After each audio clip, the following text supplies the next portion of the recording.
आज एक नहीं, दो नहीं, कई बड़े झटके अमेरिका को लगे, उसकी खबर दिखाने जा रहा हूं। अमेरिका जो लगातार दूसरे देशों में दखलंदाजी करने के लिए जाना जाता है, उनकी बर्बादी की स्क्रिप्ट लिखने के लिए जाना जाता है। बात ट्रंप की नहीं है, कोई भी राष्ट्रपति रहा हो, उसे फर्क नहीं पड़ा। दूसरे देशों में दखलंदाजी करना, उन्हें युद्ध में झोंक देना और उसके बाद युद्ध से पीछे आना और फिर उन्हें हथियार बेचकर मालामाल होना, यह पूरा कॉन्सेप्ट अमेरिका का लंबे समय से रहा है। वही अमेरिका आज गोलियों की गूंज से गूंज उठा, हालात बहुत खराब हो गए। जी हां, अमेरिका जिसे सबसे सुरक्षित माना जाता रहा, वहां आज हालात आपको दिखाने जा रहा हूं। ट्रंप अंदर तक हिल गए कि किस तरह के हालात। तो खास बात यह है कि जब से ट्रंप ने कुर्सी संभाली है, तब से अमेरिका एक असुरक्षित देश के तौर पर जाना जाता है। वजह यह कि इतने दुश्मन बना लिए, बेवजह लोगों को परेशान करना, दूसरों के देश में दखलंदाजी करना, बच्चों पर, बूढ़ों पर, बुजुर्ग पर बमबारी करना या करवाना और उसका समर्थन करना, यह इनका काम है। इसीलिए आप देखिए 2024 में जब आए और उसके बाद चीजें चेंज हुई, 25 के बाद आप देखिए किस तरह के हालात बने, और 25 के आने के बाद से ही आप देखिए अलग अलग जगह केवल अमेरिका के अंदर घटनाएं घट रही हैं। अब देखिए एक और जगह हुई, ट्रंप सहम गए थे।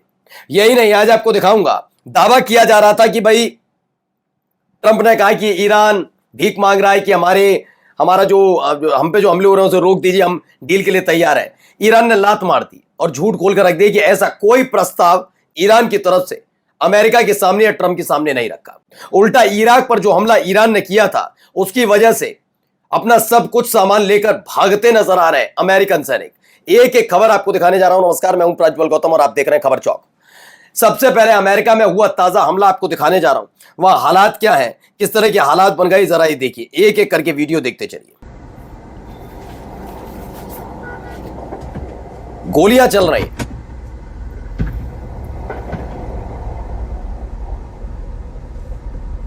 तो एक वीडियो निकलकर सामने आई। अमेरिका के एक बहुत कम जनसंख्या वाले प्रांत आइडाहो से गोलीबारी की एक बहुत भयावह तस्वीर सामने आई। इस वीडियो में आप देख सकते हैं कैसे हमलावर गोलीबारी के बाद झुककर आड़ भी ले रहा है। इस गोलीबारी में कई के मारे जाने की खबर है और यह सब कुछ आइडाहो में खुलेआम हो रहा है। इससे पहले आपने देखा कि वहां की जो ट्रंप की स्पेशल पुलिस है, उसने वहीं के नागरिकों पर अटैक किया था, जिससे लोग नाराज हुए थे।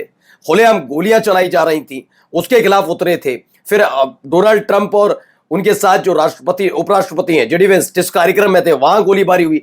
अमूमन हर जगह इसी तरह के हालात बने हुए हैं। ट्रंप की हालत वैसे ही खराब है। अब देखिए कुछ वीडियोस उससे रिलेटेड।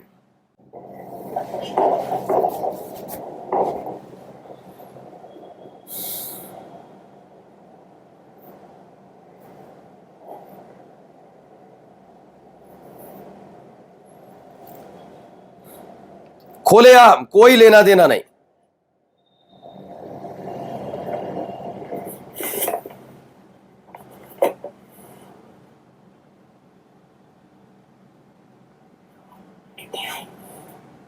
कोई छिपकर इस पूरी वीडियो को शूट कर रहा है जहां पर खुलेआम फायरिंग हो रही है। ये देखिए, यही वो लड़का है जिसने गोलीबारी वहां पर की है।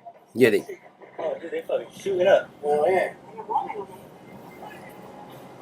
What the fuck? Yeah, that nigga got an AK. Hell yeah, he does. Look at this fucking wacky motherfucker. He got fucking serious fucking gun. Oh, now he's getting a motherfucking. Oh, You got another guy. oh, That yeah. guy sound bigger. We're getting the fuck out of here. You better get out of here. Hey! Stop doing it! Stop doing it, man! भगदड़ much रही है वहां पर, तमाम चीजें हो रही हैं वहां पर। ये देखिए, वही वाली वीडियो फिर से दिखा रहा हूं। आराम से गोलीबारी, क्या हालात हैं अमेरिका की। इससे पहले व्हाइट हाउस के पास भी गोलीबारी हो चुकी है। ये है 3 डेड, 3 लोग मारे गए, 2 को गंभीर रूप से चोट लगी है, गोली लगी है। And in and out in Twin Falls Idaho, यहां पर एक जबरदस्त तरीके से हमला होता रहा और यह हालात लगातार वहां पर बिगड़ते हुए नजर आए हैं। ये स्थिति वहां पर है। अब आते हैं, जरा यहां देखिए यहां क्या हो रहा है। ये एक प्लेन उड़ता हुआ नजर आएगा, किसी ने कैमरे में कैद किया है। ये देखिए, ये प्लेन उड़ता हुआ नजर, छोटा मोटा प्लेन है, वो फाइटर जेट नहीं है। ये अभी बताते हैं इसके बारे में आपको।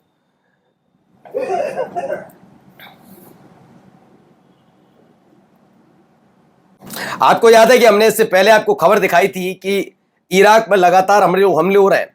दरअसल इराक से पहले ही से अमेरिका ने कह दिया था हम अपने साजो सामान लेकर जा रहे हो, सितंबर तक हम उसे खाली कर देंगे। ये इसलिए था क्योंकि ईरान के साथ छिड़े युद्ध में इराक में जो ईरान समर्थित लड़ाका संगठन है वो अमेरिका की एम्बेसी, अमेरिका के मिलिट्री बेस पर अटैक कर रहे थे और वहां पकड़ जो है वो कमजोर होती जा रही थी अमेरिका की। इराक से उठाकर सारा साजो सामान उठाकर कुवैत ले गए थे और कुवैत में बिल्कुल इराक वाले बॉर्डर पर ही वहां पर एक नया उन्होंने अपना अड्डा तैयार कर रहे थे। तब तक ईरान ने अटैक किया था और बहुत कुछ बर्बादी हुई थी। इन सब के बीच सऊदी अरब और अमेरिका ने मिलकर ईरान समर्थित लड़ाका संगठन के गोला बारूद वाले डिपो पर अटैक किया, जिससे कुर्द लड़ाके जो अमेरिका जिसको हथियार मुहैया कराता वो मजबूत हुए। अमेरिका को भी लगा कि सब कुछ ठीक है, लेकिन अभी जो हमला कर दिया ईरान ने इराक में कुर्द लड़ाकों पर, अमेरिका की सांसें फूलने लगी हैं। और जो ये प्लेन देख रहे हैं ना, ये मिलिट्री का प्लेन है, यानी कि वो प्लेन है जिसमें ट्रांसपोर्ट किया जाता है बम, गोला बारूद, साजो सामान सारा उठाकर भाग गए। Military C-130 transport plane on a potential evacuation operation in Erbil.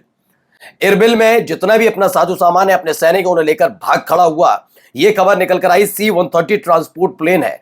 ऐसे एक दो नहीं कई प्लेन उड़ते हुए नजर आए जो जल्दी से जल्दी इराक को खाली करके भाग रहे हैं। समय सीमा अभी भी बता दूं सितंबर की, यानी तकरीबन महीने 1.5 महीने और रुकना था अभी और धीरे धीरे सामान लेकर जाना था। लेकिन जो अटैक सऊदी अरब और अमेरिका ने मिलकर ईरान समर्थित मिलिशिया पर किया, उसके बाद उनकी सांसें फूली, क्योंकि इराक में अमेरिका की शय पर पल रहे भाड़े के लड़ाकों को बुरी चोट पहुंचाई है ईरान ने। अब अमेरिका वहां से भाग रहा है। खबर यह भी निकल कर आई कि US European commander privately warn Pentagon they don't have enough naval forces to protect and defend Israel from Iranian ballistic missile attack. दरअसल अब बगावत कहिए से कहना चाहें, बगावत भी कह सकते हैं, जो आपको ठीक लगे, लेकिन फिलहाल एक चेतावनी दे दी अमेरिका के कमांडर ने कि अगर आपको लगता है कि हमारे पास सफिशिएंट है कि हम ईरान की बैलिस्टिक मिसाइल से समुद्री क्षेत्र में इजराइल को बचाए रखें, तो ये आप गलत है। पेंटागन से साफ कह दिया है कि हमारे पास उतने साजो सामान नहीं है कि ईरान की बैलिस्टिक मिसाइल से इजराइल की रक्षा कर पाए। हाँ, अपनी रक्षा करने के लिए हम जान हो सकता है कर लें एक हद तक, लेकिन इजराइल का ठेका हम नहीं ले पाएंगे।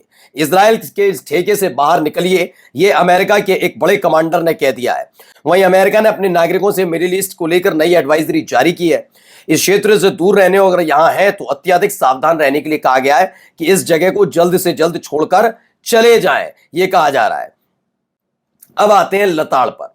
यह लताड़ ट्रंप को पड़ी है ईरान की तरफ से। हमने ये दिखाया था the USA is locked and loaded and ready to go against the Islamic Republic of Iran at level of military terror, strength and power not seen since World War II. Despite this, we have just been asked by Iran and other Middle Eastern country to hold off any attack in the perimeters of deal have been agreed to.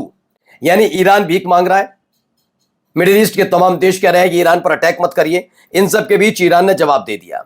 Iran reject Trump claim. उन्होंने कहा कि हमने America के राष्ट्रपति Donald Trump के सामने किसी भी तरह के हमले को रोकने की भीख नहीं मांगी, अपील नहीं की है। मैंने कहा ना, ये झूठा देश है, ट्रंप झूठा। इसी तरीके से ये युद्ध में अपनी पहचान बनाए रखने वाला आदमी है, घिरा हुआ है, सब जानते हैं। नमस्कार।